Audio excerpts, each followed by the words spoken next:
have 4 hours to complete this. Here it is.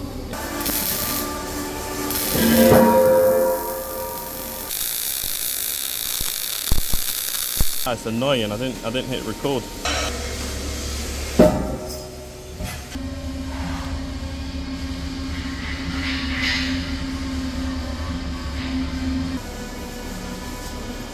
I made a mistake somewhere.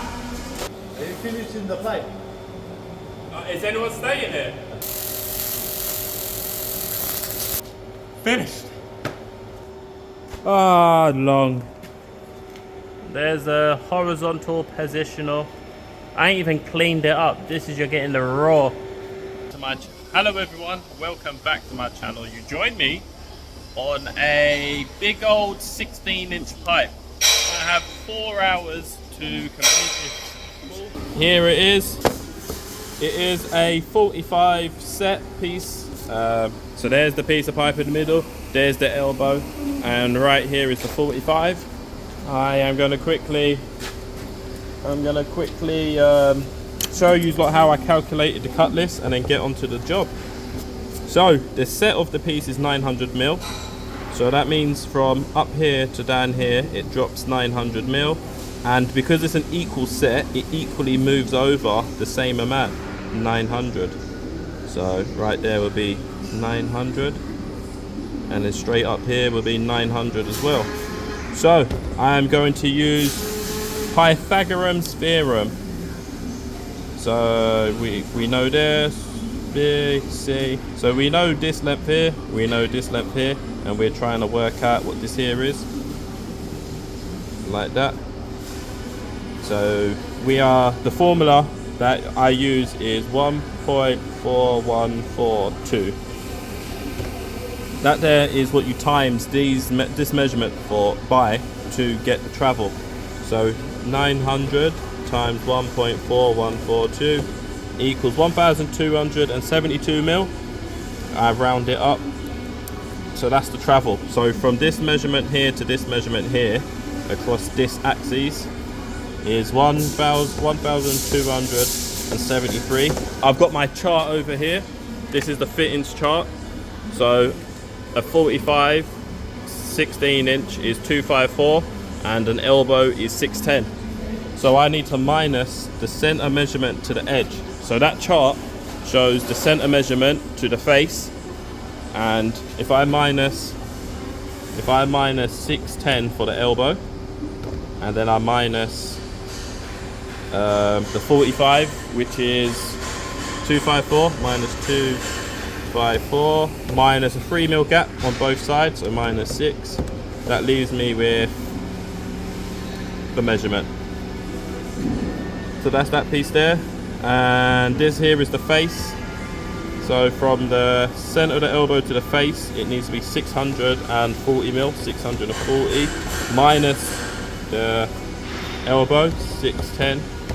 That means 30mm. So 30mm fitting on fitting. So a flange goes straight onto the end with a 30 sticking out 30mm from here to get the face measurement. Good stuff.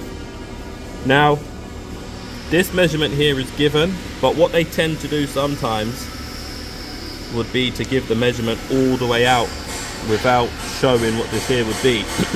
And in that case there, obviously we know this is 900. So you'd have the overall measurement minus 900, and that would have given you whatever's left over. But I have this measurement, 1,380 minus the 45, 254 minus a gap, 3mm. And I need to remove pipe so I can replace it with a flange. And in this case here, I'm doing 20mm minus 20mm.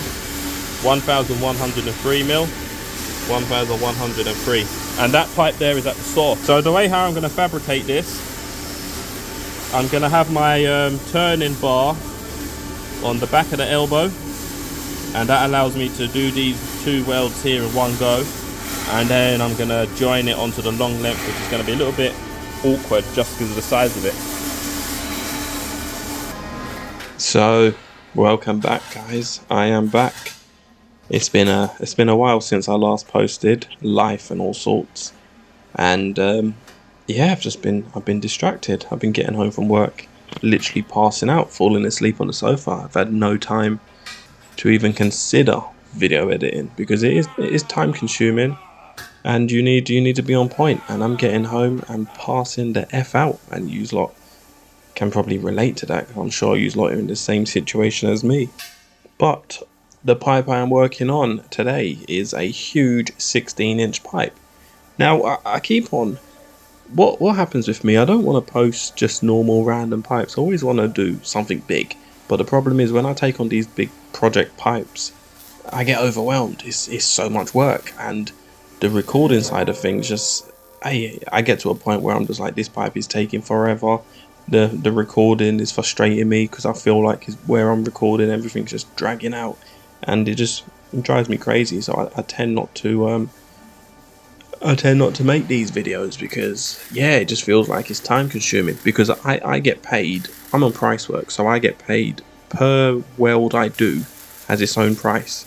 So a butt weld, a socket, a square branch, a flange, all has its own price, and it changes per size pipe that I'm doing as well. So I'm trying to rush like a maniac, and doing these sort of videos, it does add to the work I'm doing. But that should be no excuse. I cannot deny you guys some fabrication videos. But with that being said, if you've gotten this far, hit the subscribe button. I never ask for subs, but I do need them, to be honest. I've been doing it long enough, and the sub count it's a bit sad actually. Sorry boys, I forgot to hit the record button as I was putting this piece on. Simply, I had the top level, the face level. I moved the V-stand over, brought this 45 over. I made sure the top's level here and the face is level here, and I just moved it about, jumped it around, and I was able to get it level. I've done a whole bunch of explaining, and then it's annoying, I didn't hit record. Anyway, like I've probably already explained, this is a giant 16-inch Schedule 20 spool piece. It's a custom site measured piece, so it was probably left to the end of the job to tie pieces together. Consists of an elbow, 45, 2 flanges, and pipes. What you've seen me do there is feather my start stops. It's a class 2 job, so there are deviations you're allowed in welding, and going over the tacks, as long as you feather the start stops, it does comply. The tacks that I do, I try to do root tacks, so it's just a case of getting your tie-ins together and feathering the pipes like that. Your tie-ins blend in nicely. You may occasionally still see them, but the root tacks are in there, and it's just a small discrepancy, and it is well within spec. So the routing, it was a short circuit MIG route with 1mm wire. It is the wire touches the work, short circuits, deposit material, and it does that over and over hundreds of times a second. Gives you lots of control, minimal penetration, perfect characteristics that you're looking for routes. So I started the recording, and on the timestamp it shows 8 minutes 20 seconds. So the route took around 10 minutes and the cap took around 10 minutes, so 20 minutes for a butt weld. Right now it is not even 11 o'clock yet, so I've managed to get this far in about under an hour. So we're moving pretty fast. And capping the welds, I'm going to be doing it around 250 amps on pulse. Pulse is needed. It gives you minimal spatter and a perfect profile. If you used to do a short circuit, if you used to do spray transfer, your welds will come out cleaner with less silica on top, but they will not have that raised profile. It'll be a lot flatter. So pulse allows you to get that nice profile, minimal spatter, and it's a must, really. It is a must.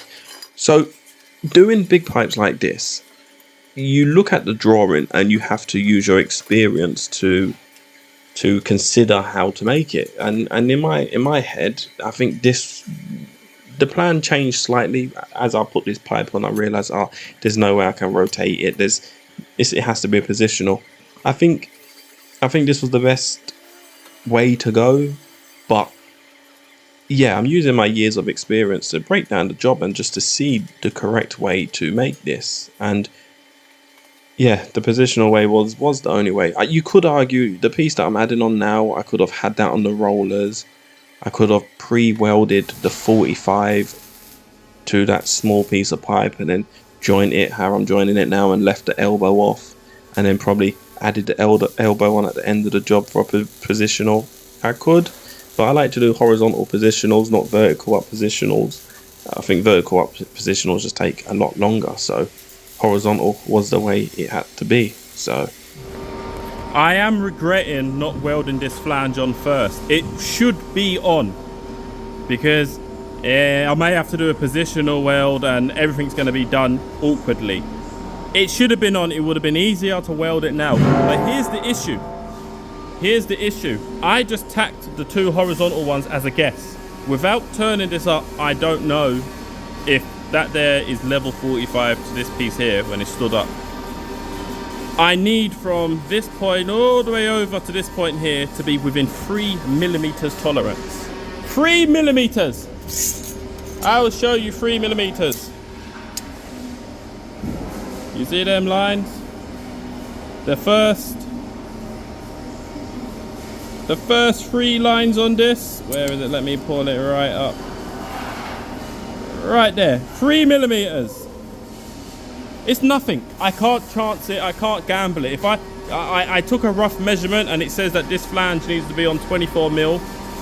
The top list is 4 mil. Is 20 mil. So already there's 4 mil in it. Where I don't know, do I do the 20 mil, what the top list says, or do I do the 24 mil? But then I only measured up to this fitting here across to there, and I've only got this straight edge.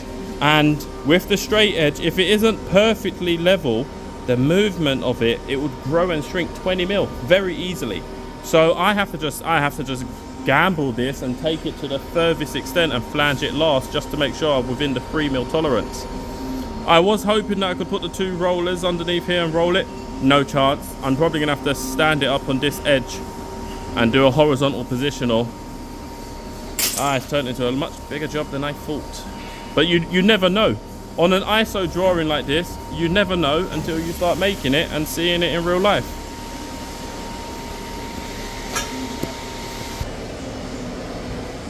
I couldn't have explained it any better if I tried. But yeah, that's essentially it.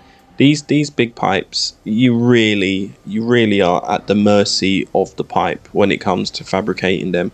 There's so much that can go wrong. There's so much millimeters that can grow and shrink. That the 45 could be slightly cut, not at a 45 degree, 46 degree, a 44 degree, and it throws the pipe off like crazy. And manhandling and maneuvering the pipe, look at me now, it's hard.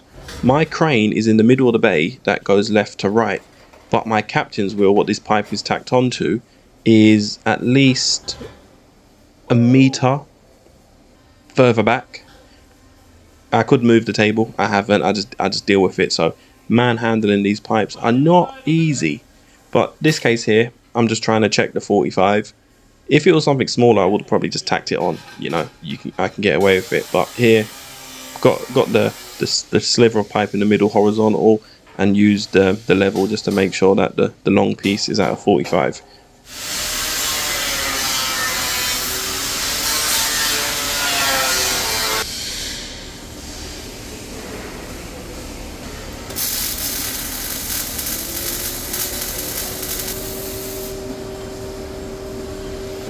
So I've done a bit of double handling. I probably should have put the flange on there first, and now as it stood up, I should have leveled it off the 45 orientation again. But I didn't want to do that just in case. See how I had to cut the 2 tacks again to readjust it? That much movement could throw them flanges out, so I didn't want to do it. But now I have to double handle. I could put this one flange on here now, and then bring it down, and then bring it back up. But I'm gonna use, because I'd have to use the face of this flange as the reference point for the 45 being stood up at that angle. I'd rather bring the 45 down and use the long 1 meter length and the piece in the middle as the 2 reference points. So whatever level the face of this elbow is, that's not going to be determining nothing, and the full length of pipe will be the determination. I hope that was clear, but just to quickly beat a dead horse and tell you again, if you look at the small piece of pipe and the long piece of pipe, there's levels on both of them. I know that them two there being level in them two planes, the whole pipe is in theory level. If I was to have stood it upwards, the only thing I have as reference to level would be the elbow, and I'd rather the full length of the two pipes instead of the elbow as the level reference point. 2069, that said 8mm. So if I were to put the flange on at 24mm and the tolerance is 3mm, you can see how I'd be in trouble. But that seems off. Ah, that was it, because I measured to the inside of the elbow, not the outside. So I need to measure what the elbow thickness is.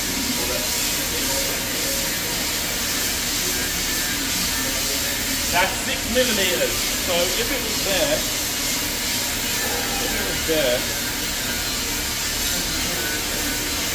and it's plus 6mm, 14mm right there, so it would have been 10mm out. You see why I'm doing it this way here? As long as it is, it would have been 10mm out. So yeah. So this is the worst part when it comes to jobs with 45s on it. Jobs and pipes that look just like this is there's so much that can go wrong, and to be honest, most times what can go wrong does go wrong, and it's always the case of trying to measure. When you're trying to measure it, you see in this video here, I use a level that was way too small, and I was just ignorantly pushing through it, and without me realizing where it was smaller, I couldn't quite see the correct angles, and the tape measure probably weren't running true, as well as the length for the straight edge was making me have to bend it in weird ways, and I was getting bad measurements. I was getting really bad measurements, and it just threw the job off, because you need to make, when you measure from, when you use a straight edge on a 45 flange like this, you need to make sure everything is running square onto each other, otherwise the measurement's off. Such as now, see how I'm pulling it back. I need to make sure that obviously it's flat across the plane while also staying like parallel to the long length of the pipe, otherwise it just throws measurements off. And like I said, a 3mm tolerance is nothing. So yeah, this, sometimes you can get it good and other times you can't, and here I'm working by myself. I didn't at that point there, I didn't have a way of clipping it onto the pipe. It was just driving me crazy, and I was starting to get a little bit angry. So that's when the recording side of videos, you know, it gets me frustrated, because all right, this is long now, everything's going wrong, and the camera, and it's just effort.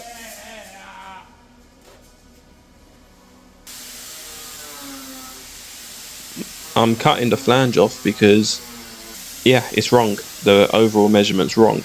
But later on I changed the level out, later on I changed the straight edge out, and yeah, it was fine. It was fine at the end. So I took it off and put it back on the same measurement, and everything worked out. And it's just down to this straight edge. And you see later on how I yeah, look how much movement there is.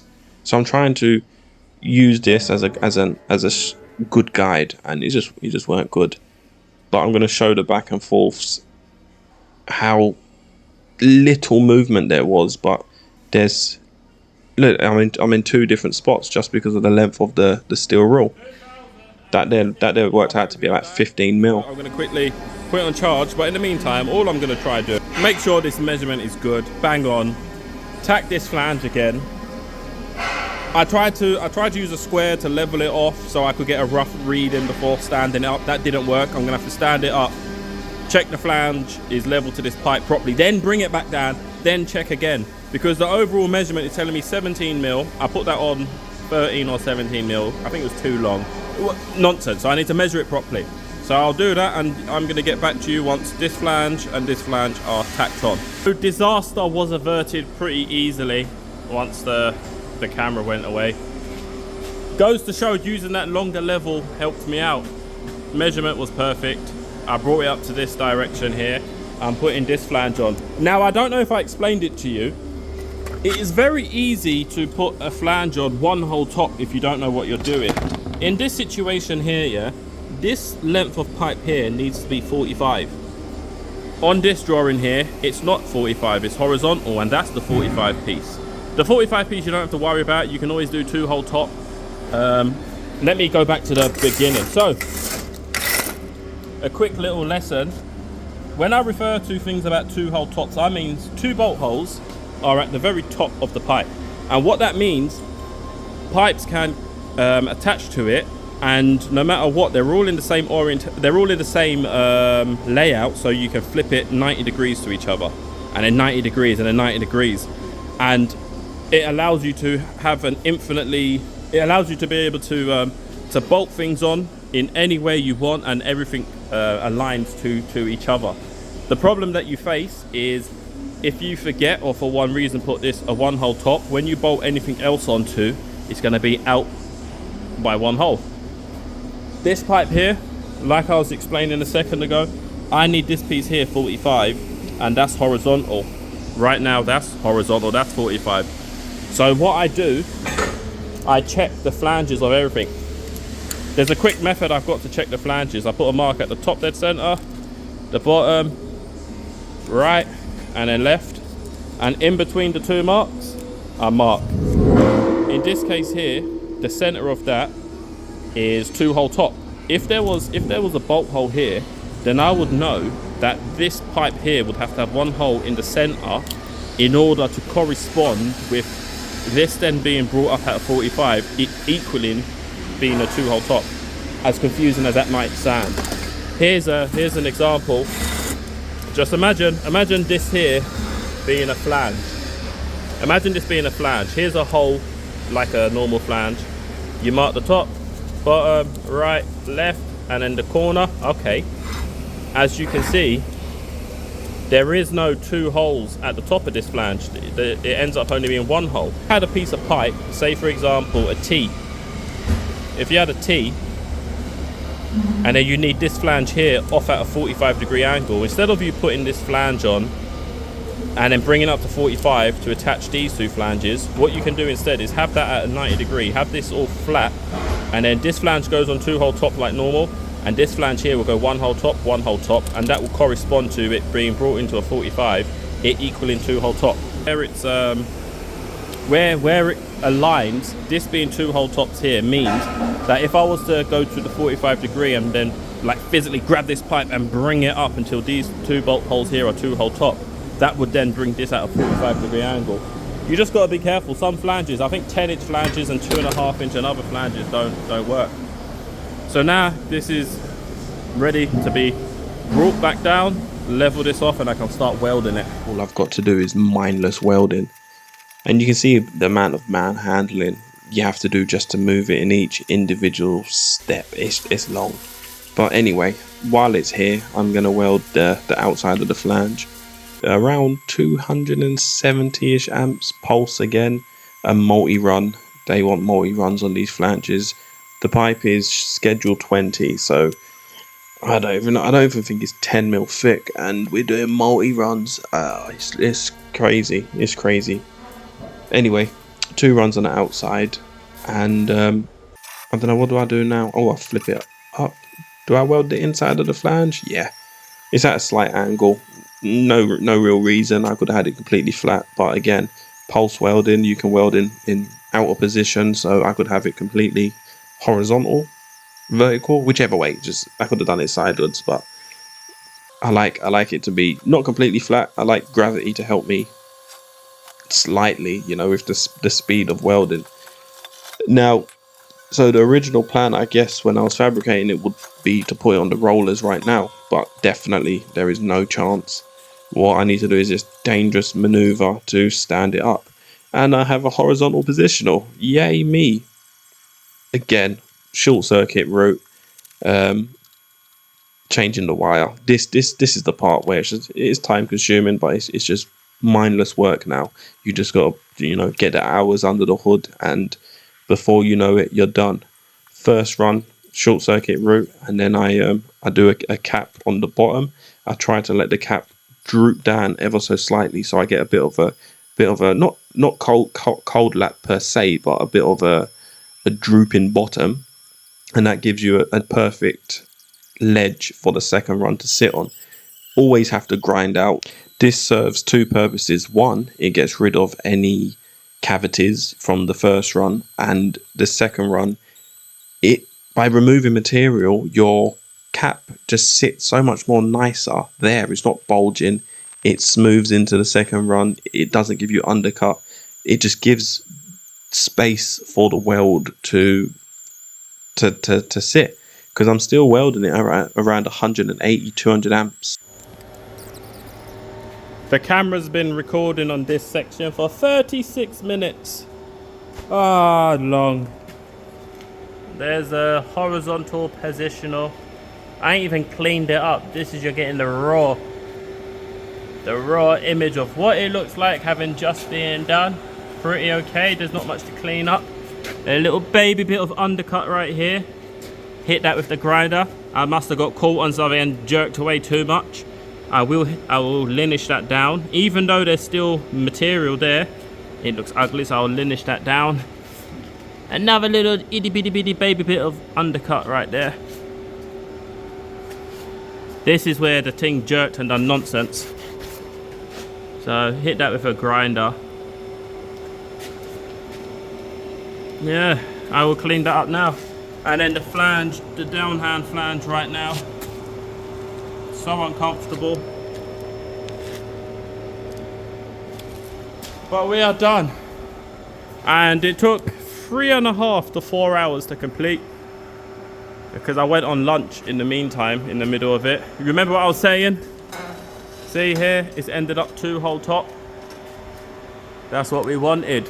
Now, when it was in the position over here, if we put that on 1-hole top there, some flanges need to go on 1-hole top there in order to end up 2-hole top here. So just bear that in mind. But yeah, it's done. It is done.